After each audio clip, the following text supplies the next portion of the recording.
लगभग हर साल पीएमएसजीके के पेपर में हजारों लोग अपेयर होते हैं। इन सभी स्टूडेंट्स का जो सोर्स ऑफ नॉलेज है, source of information and preparation, वो मोर और लेस सेम होता है। ये सिमिलर काइंड ऑफ बुक्स को एनालाइज करते हैं, सेम मॉडल पेपर्स खरीदते हैं और कंसल्ट करते हैं, सेम इंटरनेट वेबसाइट्स को ब्राउज करते हैं, और इनका जो नोट्स मेकिंग है वो भी मोर और लेस सेम होता है।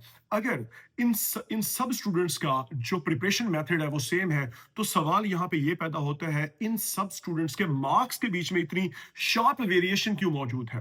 क्यों कुछ स्टूडेंट्स ने सिर्फ 40 मार्क्स लिए होते हैं या हार्डली पासिंग मार्क्स यानी 40 को क्रॉस किया होता है, और कैसे कुछ स्टूडेंट्स ने 70 और कुछ केसेस में इवन 80 को टच किया होता है? यहाँ पे कौन सी ऐसे मेथड की इन्वॉल्वमेंट है जो कि एक स्टूडेंट को 40 से लेके 70 पे जो है वो पहुंचा देती है? क्या इसमें कोई बेटर सोर्स ऑफ नॉलेज की इन्वॉल्वमेंट है, जैसा कि हमने अभी मैनिफेस्ट किया कि इसमें जो प्रिपरेशन मेथड है वो मोर और लेस सेम है? फिर क्या वजह है? इसमें जो सबसे इंपॉर्टेंट रीजन है वो है अटेम्पटेशन स्ट्रेटजी। अटेम्पटेशन स्ट्रेटजी ही मैटर करती है कि एक स्टूडेंट ने किस तरह से अपने 40 या 50 मार्क्स को 70 या 80 तक लेके जाना है, और किस तरह से कुछ स्टूडेंट्स सिर्फ और सिर्फ पासिंग मार्क्स की बेसिस पे एक ही क्वेश्चन पे स्टक होके बैठ जाते हैं, अंडर प्रेशर आ जाते हैं और अपना टाइम वेस्ट करते हैं। आज की इस वीडियो में हम डिस्कस करेंगे कि आप अपने किस तरह से 40 और 50 मार्क्स को इजीली 70 टू 80 तक लेके जा सकते हैं। इस वीडियो में इस अटेम्पटेशन स्ट्रेटजी को डिफरेंट राउंड्स में एक्सप्लेन किया गया है। उन राउंड्स को आप अपने पेपर में फॉलो करेंगे जो कि कुछ ही दिनों में होने वाला है। तो सबसे पहला जो राउंड है that is known as the harvest round. The harvest round में जो कि आपके पेपर में सबसे पहला राउंड है, और ये चलेगा लगभग 40 मिनट्स तक। इस दौरान आप सिर्फ उन क्वेश्चंस को टारगेट करेंगे, सिर्फ उन 35 टू 40 क्वेश्चंस को टारगेट करेंगे जिसके बारे में आप 100% श्योर है। 100% ना सही तो चले 90% श्योर है, जिनका आंसर आपको पता है, आप जिनको जानते हैं कि इसका राइट आंसर ये है, और बाकी जो तीनों आंसर्स हैं उनको आप एलिमिनेट कर देते हैं। फॉर एग्जांपल क्वेश्चन आपसे पूछा जाता है कि डोनाल्ड ट्रंप कौन से प्रेसिडेंट हैं यूएसए के, आप इसके बारे में श्योर हैं कि 47th प्रेसिडेंट हैं वो यूएसए के।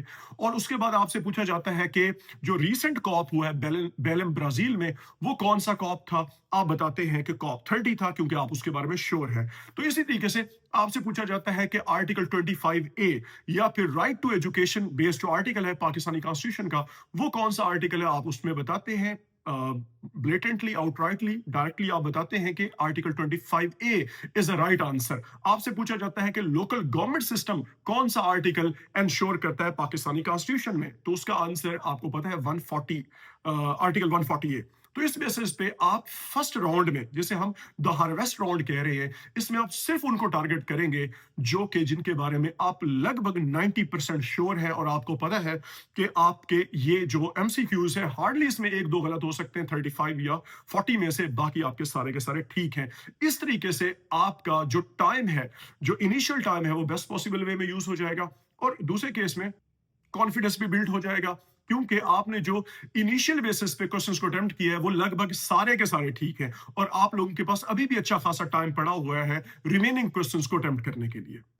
फर्स्ट राउंड का एंड यहां पे होता है जब आप लोगों का 40 मिनट्स गुजर चुके हैं, और आप लोगों के लगभग 38, 40 और 42 एमसीक्यूज भी आप लोगों ने जो है वो अटेम्प्ट कर लिए हैं, और साथ साथ आप लोग श्योर भी हैं कि आप लोगों के लगभग 100% एमसीक्यूज ठीक है, क्योंकि आपने वो डोमेन उठाई है जिसके बारे में आप 100% श्योर थे। अब यहां पे स्टार्ट होता है second round. Second round is known as the elimination round. Elimination round वो राउंड है जो कि 30 मिनट्स तक चलेगा, और इन 30 मिनट्स में आप लोगों ने उन एमसीक्यूज को पॉइंट आउट करना है जिन एमसीक्यूज में आप लोग दो क्वेश्चंस में कंफ्यूज्ड हैं कि या तो ये इसका आंसर हो सकता है या फिर ये आंसर हो सकता है। आइदर इट इज ए और बी, सी और डी जो है वो उनको आप लोग साइड पे करते हैं। That is why it is known as elimination round. इसमें आप एक सही आंसर को टारगेट नहीं करते, आप असल में गलत आंसर्स को एलिमिनेट करते हैं। आप सबसे पहले देखते हैं कि फॉर एग्जाम्पल आपसे एक एमसीक्यू पूछा जाता है कि which among the following countries is not an SCO member. तो उसमें ऑप्शंस है पाकिस्तान, इंडिया, ईरान और तुर्की। अब आप देखते हैं कि इसमें पाकिस्तान और इंडिया तो नहीं हो सकते, क्योंकि पाकिस्तान और इंडिया ऑलरेडी मेंबर्स हैं। उसके बाद आप देखते हैं कि ईरान और तुर्की में आपको कंफ्यूजन है।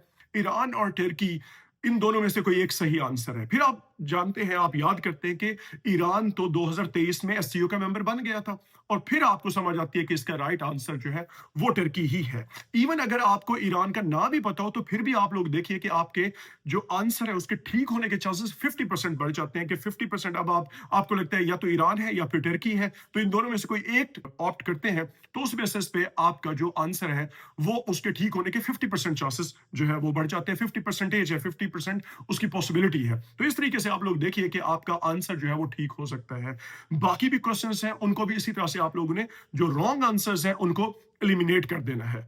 फॉर एग्जाम्पल यहाँ पे एक और एमसीक्यू है, जैसा कि आईएमएफ के हेडक्वार्टर्स कहाँ पे हैं। अब आप लोगों के पास 4 ऑप्शंस हैं। Number 1 Geneva, number 2 London, number 3 New York and number 4 Washington DC. अब आप लोग सोचते हैं कि जिनीवा भी नहीं है, क्योंकि जिनीवा में वर्ल्ड ट्रेड ऑर्गेनाइजेशंस के जो है वो हेडक्वार्टर्स हैं, और इसी तरह से और भी इंस्टीट्यूशंस के हैं, और इसके अलावा लंदन में नहीं हो सकते क्योंकि कभी सुना नहीं है सच। तो फिर आप देखिए, 2 ऑप्शंस को आप लोगों ने यहाँ पे एलिमिनेट कर दिया। आप फिर आते हैं उन 2 ऑप्शंस के ऊपर जिनमें 100% पॉसिबिलिटी है कि इन दोनों में से कोई एक है। फिर से आपकी जो परसेंटेज है वो 50% तक चली जाती है ठीक होने की, और फिर आप ऑप्ट करते हैं वॉशिंगटन डीसी को, और आपका इस तरह से आंसर ठीक हो जाता है। इसी तरह से आपसे और भी एमसीक्यू पूछा जाता है, जैसे कि बीआरआई की लॉन्चिंग डेट क्या है। फिर आप देखते हैं कि 2010 है, 11 है, 12 है, 13 है, 14 है। अच्छा, 2010 में तो ये अनाउंस हुआ था, 2011 में भी जो है वो इंपॉर्टेंट कुछ नहीं हुआ था, 2012 में जो है वो उस दौरान भी कोई इंपॉर्टेंट अक्रेंस नहीं है। 2013 can be the right answer. इस तरह से जो 2 आंसर्स नहीं है, आप उनको एक्चुअली में इस एलिमिनेशन फेज में एलिमिनेट कर देते हैं। Upon the completion of first and second round, अब हम देखते हैं आप लोगों के पास क्या कुछ है।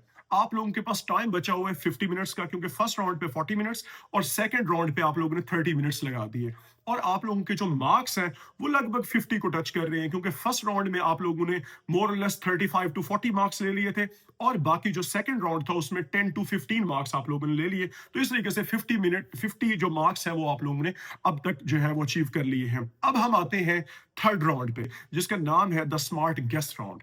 इसमें आप लोगों ने करना यह है कि जो आप लोगों का बेसिक नॉलेज है उसके साथ साथ आप लोगों ने यूज करना है लॉजिकल रीजनिंग को, फिर डिटरमिन करना है कि पॉसिबल आंसर किसी भी क्वेश्चन का क्या हो सकता है। यहां पे मैं आप लोगों को एक इसकी एग्जांपल देना चाहूंगा, एक क्वेश्चन की, कि फॉर एग्जांपल आपसे पूछा जाता है कि एससीओ समिट 2027 ये कहां पे होना है।